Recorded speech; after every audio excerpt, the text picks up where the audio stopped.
Honorable Djimo Souare, vous avez la parole.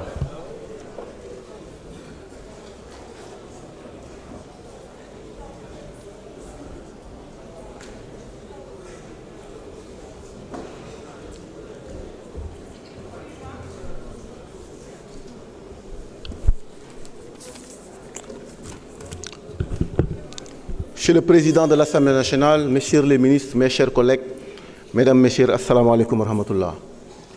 Mes chers collègues, je ne voterai pas cette proposition de loi dite interprétative. Pas simplement parce que je suis de l'opposition, je ne la voterai pas par conviction profonde. Je ne la voterai pas par fidélité aux valeurs humaines et historiques qui ont fait la grandeur du Sénégal. Souvenons-nous du contexte du vote de la loi d'amnistie. Cette loi visait à créer les conditions d'une élection présidentielle apaisée. Et je pense que grâce à cette loi, en partie, nous avons eu une élection apaisée, épargnant le peuple sénégalais des troubles et violences inutiles. Je ne voterai pas cette proposition de loi interprétative parce que je la trouve tout simplement juridiquement irrecevable. Juridiquement irrecevable dans le sens où une loi interprétative n'a pas pour vocation d'amener de nouvelles dispositions, n'a pas pour vocation de changer l'esprit de la loi. Au contraire, c'est pour lever des ambiguïtés ou pour clarifier la loi existante.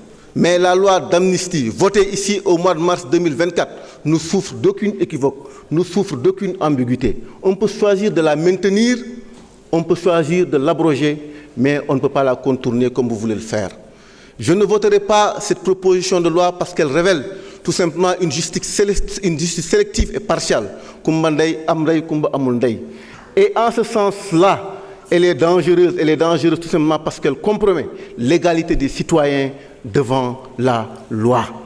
Je ne voterai pas cette proposition de loi interprétative parce que tout simplement elle est dangereuse pour l'unité nationale et la cohésion sociale. J'ai entendu certains d'entre vous, à commencer par le porteur de cette proposition de loi, dire que vous avez eu 54% lors de l'élection présidentielle et que ça vous donne tous les droits. Permettez-moi de vous rappeler que nous sommes dans un pays démocratique. Si 54% ont voté pour vous, cela signifie aussi que près de la moitié ne partagent pas forcément vos arguments, ne sont pas convaincus tout simplement, ne partagent pas vos convictions politiques. Vous avez reçu un mandat pour gouverner, mais vous devez diriger le Sénégal dans toute son intégralité et pas tout simplement un camp politique. Je ne voterai pas cette proposition de loi parce que l'histoire du Sénégal n'a pas démarré le 2 avril 2024. Le Sénégal est une grande nation avec de grandes références démocratiques. Aidez vos responsables politiques, aidez les autorités actuelles à être à la hauteur de l'histoire du Sénégal. Le président Léopold Sédar Senghor, président issu d'une ministre catholique, soutenu par des chefs religieux qui, les jours de fête de Tabaski, Korité, de Ndjol Chezem, aux grandes mosquées, suñu julee ba pare mu def discours à la nation, un discours de réconciliation. Abdou Diouf ñëw def le multipartisme intégral ñi nga xam ne bokkuñu woon sax ci jeu politique bi ay ñoom Amath Dansokho ay ñoom Landing Savané ñooñu ñëpp ñëw à travers le multipartisme intégral duggaat ci jeu politique bi mu quitté en 2000 pacifiquement le pouvoir. Abdoulaye Wade ñëw 25 ans d'opposition, emprisonnement ak yeneen ñëw nekk l'homme en tout cas de symboliser alternance nekk l'homme de la réconciliation nationale. bi ñu ko falee lan la njëkk def dafa taal otoom dem Louga seeti la mère du président Abdou Diouf jeex yónni ko mu dem représenter ko à un sommet panafricain. Macky Sall ñëw incarner le renouveau générationnel, premier président né après les indépendances, ñëw placé au cœur de l'action politique, de l'action publique, l'équité territoriale. Aider les responsables, aider les autorités à être à la hauteur de cette histoire démocratique du Sénégal. Nous devons être, parce que c'est ma génération, nous devons être une génération qui doit construire des consensus nationaux, transpartisans, sur des questions essentielles, sur l'éducation, sur la santé. Depuis un an, li ngeen mën mooy charger l'ancien régime sénégalais yi ngeen di xaar ci leneen sur la cherté de la vie, sur le chômage, sur l'éducation, sur la santé. Aider les autorités à être à la hauteur de l'histoire parce que fii lépp day jeex man 2012 fii laa nekkoon bokk daal de la majorité Benno Bokk Yaakaar ñu am une majorité écrasante La majorité que vous avez aujourd'hui sera demain une minorité parce que tout simplement nous vivons dans un pays démocratique. Ku leen ne di ngeen fi def 10 ans 15 ans def leen di nax dans aucune démocratie loolu amu fa da ngeen def benn mandat wala ngeen def ñaari mandat ngeen dem keneen ñëw. Donc soyez à la hauteur de l'histoire politique du Sénégal. Soyez à la hauteur de cette nation qui a qui est une référence en termes de démocratie. Foofu la ñu leen di xaaree soo leen defee lu dul leneen entre deux mois suñu ñëwoon année prochaine élection. Merci beaucoup jërëjëf. Merci monsieur le président. Jërëjëf. Non. Mes chers collègues, je suspends pour 20 minutes. On se retrouve à 18h moins le quart.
Donc comme ni leen ko waxee ñu nekk fii pour mën a examiner li nga xamante ne moom mooy la proposition de loi numéro 5 2025 portant interprétation de la loi numéro 2024-9 du 13 mars 2024 portant amnistie. Voilà donc comme ni ngeen ko gisee donc on est là de 10h à actuellement 17h26.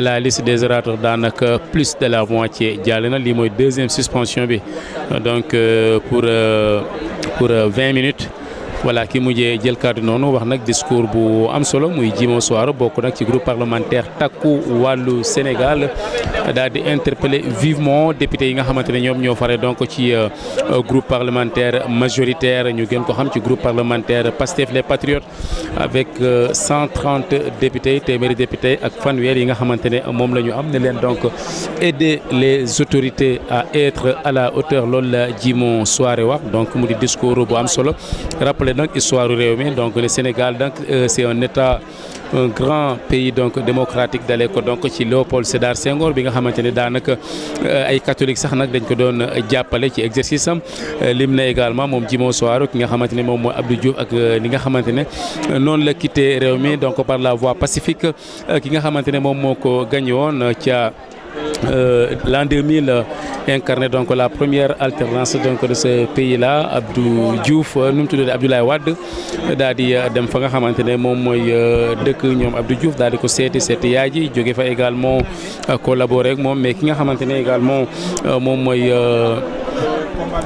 Macky Sall bi nga xamante ne moom la président Bassirou Diomaye Faye daal di wuutu ne kooku tamit dafa incarné lu am solo muy l'équité territoriale ba tax nag vraiment ñi nga xamante ne ñoom ñoo ŋànk nguur gi actuellement bokk nag ci parti Pastef rawatina nag député yi nga xamante ne ñoom ñoo nekk fii ci assemblée nationale war a ànd ak seen xel d'après li nga xamante ne moom la wax daal di vraiment dimbale autorités yi ñu daal di nekk à la hauteur ndax jàpp na ne daal moom Djimo Souare waa Pastef lu toll ci at a ngi nii xaste lañ fi nekkee daal di chargé nguur gi fi nekkoon bokk na également ci première suspension de séance bi ñu retourné ci fii ci assemblée nationale salle plénière ci réaction yi gën a ràññeeku bu Thierno Alassane Sall bi nga xamante ne moom moo njëkkoon yëkkati ab en tout cas ci li mu jàpp ab proposition de loi bëggoon ko indi fii ci assemblée nationale ngir ñu mën a abroger totalement li nga xamante ne moom mooy la loi d'amnistie kàddu gi mu jël nag daal di dal ci kaw waa Pastef dal ci ñi nga xamante ne sax ñoom ñoo jiite parti politique bi mooy le président Bassirou Diomaye Faye ak le premier ministre Ousmane Sonko jàpp ne ñoom